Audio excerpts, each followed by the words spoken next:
Les opérations de fusion-acquisition ne s'arrêtent pas à la signature une fois l'acquisition réalisée. De nombreux défis juridiques peuvent survenir. Quels sont les risques post-acquisition? Comment anticiper les conflits entre actionnaires? On en parle tout de suite avec mon invité, Charles Delavenne, associé fondateur de DLGA Avocat. Charles Delavenne, bonjour. Bonjour. Alors après une acquisition, la gouvernance est parfois compliquée. Quels sont les points à avoir en tête en la matière? D'abord, je vous remercie de votre invitation et très heureux d'être parmi vous aujourd'hui. Effectivement, dans le cadre de rapprochement d'entreprises, au-delà des synergies qui peuvent exister entre les entités, bien entendu, il faut prendre en compte les intérêts des différentes parties prenantes et ça passe par l'organisation d'une gouvernance efficace en respectant les intérêts des parties prenantes tout en étant conscient du fait que chacune des parties prenantes a aussi un intérêt divergent puisque elle est le précédent dirigeant d'un groupe de deux entités qui se rapprochent, qui fusionnent. Et dans cette perspective, il faut effectivement bien scinder le rôle de gouvernance opérationnelle de l'intérêt de celui qui sera peut-être appelé en garantie au titre de l'opération de rapprochement. Alors parfois, il peut y avoir des conflits post-acquisition. Concrètement, est-ce qu'il y a des outils juridiques qui permettent de prévenir les conflits qui peuvent survenir entre actionnaires? Pour éviter des conflits, pour prévenir des conflits, il faut évidemment, et c'est la maxime que tout le monde connaît, préparer la guerre, mais il faut aussi s'établir dans la paix. Et donc c'est une phase d'anticipation avec des audits concret, effectivement mené, une parfaite transparence dans le cadre de la situation des entités qui se rapprochent. Et donc, c'est sur la base de cette organisation et cette connaissance des différentes entreprises qui se rapprochent qu'on peut effectivement considérer les mécanismes efficaces évitant des conflits. Et ça va passer évidemment par la rédaction d'une convention de garantie d'actifs et de passifs qui va précisément fixer le cadre de la contestation, des notifications, mais des cadres de remédiation, des cadres dans lesquels une transaction sera éventuellement atteinte. C'est tous ces mécanismes-là qui sont visés dans la garantie d'actifs et de passifs et qui sont utilement à mettre en place pour éviter un conflit, puisque c'est bien ce qu'on doit rechercher dans le cadre d'un rapprochement. Dans le cas d'une acquisition, quels sont les défis juridiques que pose l'intégration de la cible dans un groupe? Oui, c'est une excellente question et effectivement, et juste un pas de côté parce que en réalité, dans le cadre des audits préalables qu'on réalise dans le cadre d'une acquisition, en général, traditionnellement, on s'arrêtait au sujet, aux difficultés, aux contraintes. Et donc, c'est le red flag. Quelles sont les non-conformités qui peuvent exister? Nous allons aujourd'hui beaucoup plus loin que la non-conformité. Il s'agit à la fois de voir la non-conformité pour éventuellement viser des garanties spécifiques. Il faut aussi envisager les modalités pratiques d'une intégration, en envisageant effectivement les pratiques antérieures du groupe, que ce soit en matière d'assurance, que ce soit en termes de gestion des ressources humaines, en matière informatique, en termes... Toutes ces migrations doivent être anticipées pour permettre une part... Et ça passe effectivement contractuellement par des phases de transition. Et puis, bien entendu, dans le cadre de ces audits, on ne peut pas s'empêcher d'envisager des points d'amélioration. Quand vous avez un rapprochement entre deux groupes, eh bien, la pratique de la cible peut être utilement l'occasion d'améliorer et d'un point d'amélioration et d'approfondissement pour le bénéficiaire de l'acquisition et inversement.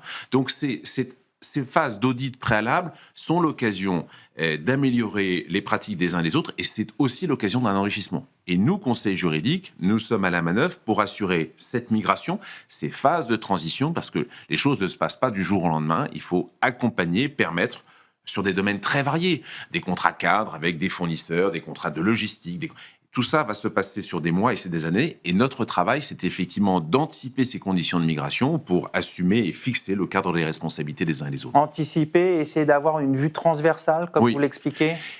Et ça passe, et c'est le sujet, vous parlez de transversal, il faudrait parler d'interdisciplinarité. On ne peut pas aujourd'hui, dans le cadre de nos audits, dans le cadre de nos acquisitions, se résumer à nos simples sujets juridiques et fiscaux. C'est des sujets opérationnels, c'est des sujets informatiques, c'est des sujets d'assurance.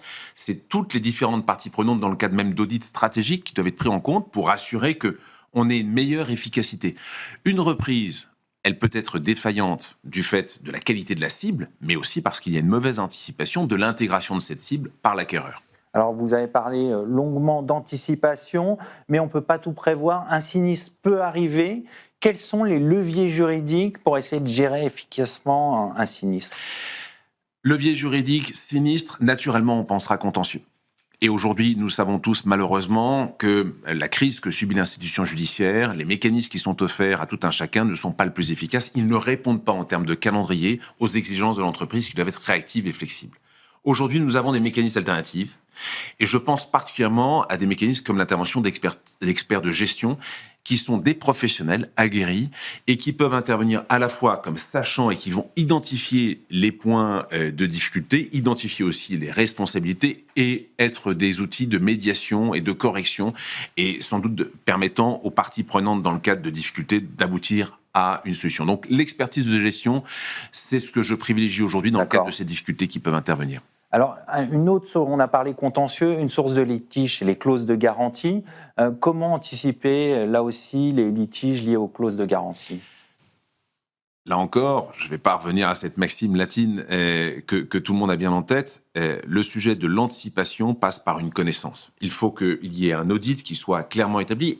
Et là encore, des économies de bout de chandelle dans le cadre d'audit qui peuvent être réalisés en amont vont être la source dans le cadre de l'intégration de l'entreprise, de contentieux. Donc, un audit efficace, complet, exhaustif, pas seulement sur les sujets juridiques, je ne prêche pas pour notre boutique juridique, mais des sujets opérationnels, techniques, une connaissance accrue de l'entreprise, et bien entendu, une rédaction digne de ce nom, des mécanismes de garantie qui permettent d'assurer une parfaite connaissance des contraintes avec des de minimis, des contraintes de garantie, enfin, des sujets de réclamation, de notification qui doivent être clairement établis pour permettre l'efficacité de ces conventions de garantie d'actifs et de passifs. Alors, on sait que la data room, c'est un outil aussi qui est clé dans une transaction.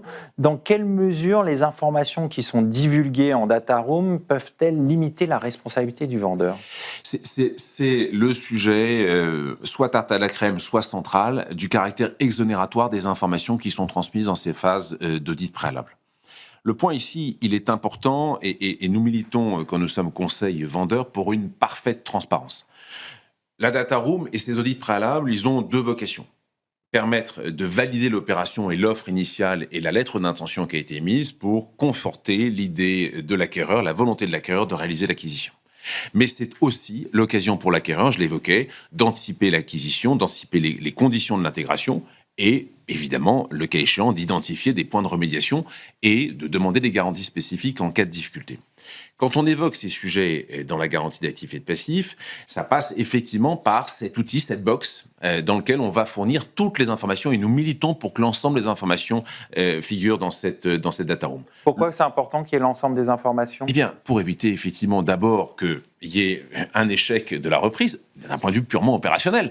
Connaître les contraintes de logistique, connaître les contraintes de résiliation de tel ou tel contrat d'assurance pour permettre une migration sur un contrat d'assurance groupe, par exemple. Des contraintes de transport, des contraintes même RH. Vous pouvez être sur des entités qui ont des politiques salariales, des politiques de relations collectives qui peuvent être différentes. Cette connaissance et cette fourniture d'informations, donc ça passe par des demandes claires de la part de l'acquéreur, des auditeurs qui vont travailler de manière exhaustive et effectivement une transparence du vendeur. Mais le caractère exonératoire de ces informations dans le cadre de la garantie d'actifs et de passifs, c'est un point, à mon sens, qui doit figurer en amont dans le cadre de la lettre d'intention pour que les choses soient clairement établies. Ce débat, cette question ne peut pas être tranchée à la veille de la signature dans le cadre de la rédaction de la garantie d'actifs et de passifs. Alors, vous avez souligné la nécessité de l'audit tout à l'heure. L'audit relève souvent des points à corriger. Comment on priorise juridiquement les actions concrètes post-audit ? Oui, et vous avez raison, et c'est un point important. Le remediation plan, pour prendre ces anglicismes qui sont aujourd'hui assez courants,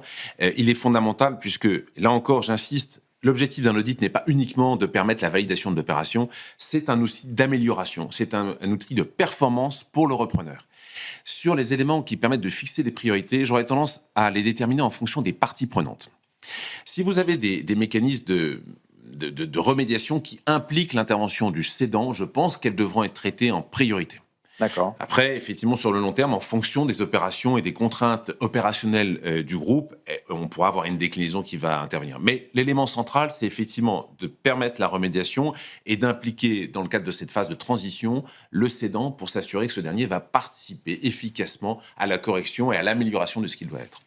On va conclure là-dessus. Merci Charles Delavenne. Je rappelle que vous êtes associé fondateur de DSGA Avocats. Merci. C'est la fin de cette émission. Merci de votre fidélité. Restez curieux et informés. À très bientôt sur Be Smart for Change.